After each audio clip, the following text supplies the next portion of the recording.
Anakapalli MLA Govinda సత్యనారాయణపై భూ కబ్జా case నమోదైంది. పెందుర్తిలో ఎమ్మెల్యే తమ భూమిని కబ్జా చేశారని ఒమన్ నుంచి రాజేష్ అనే బాధితుడు ఈమెయిల్ ద్వారా పెందుర్తి పోలీసులకు ఫిర్యాదు చేశాడు. పెందుర్తిలో తమ అనుమతి లేకుండా ప్రహరీ గోడని కూల్చేశారని కూడా పోలీసులకి రాజేష్ ఫిర్యాదు చేశాడు. ఈ ఫిర్యాదుపై ప్రాథమికంగా విచారణ చేపట్టిన తర్వాతే ఎమ్మెల్యేపై కేసు నమోదు చేశామన్నారు పోలీసులు. దీనిపై ఇరు వర్గాల సమాచారం సేకరిస్తున్నట్టు చెబుతున్నారు.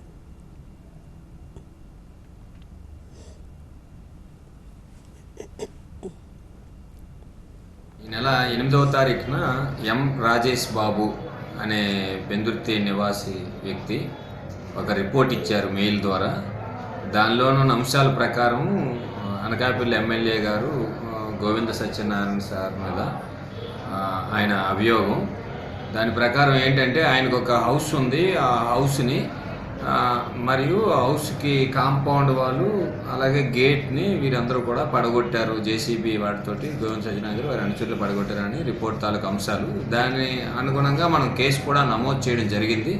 అయితే దాని పక్కనే సుమారు 2.5 ఎకరాల వరకు గోవింద సత్యనారాయణ గారికి ఖాళీ స్థలం ఉన్నట్టు, దాన్ని లెవెల్ చేస్తున్నట్టు, ఆ స్థలం వారిది అన్నట్టుగా చెప్తుండడంతో మనం ఏం చేసామంటే తహసీల్దార్ గారికి ఒక రిపోర్ట్ పంపించాం. దీని మీద సర్వే చేసి సర్వే వివరాలు తెలియజేయండి అని చెప్పేసి.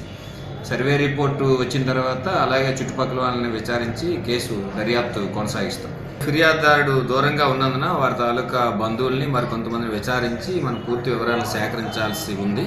దీంట్లో ఏమైనా కోర్టు కేసులు ఏమైనా ఉన్నాయా, ఏమైనా పెండింగ్ ఏమైనా ఉన్నాయా అన్న విషయాలు కూడా మనం దర్యాప్తు కాలం ముందు సేకరించాల్సి ఉంది. ఆ విధంగా కూడా దర్యాప్తు చేస్తాం. సుమారు 300 పైచిలుకు గజాలలో ఒక 2 స్టోర్డ్ బిల్డింగ్ ఉంది.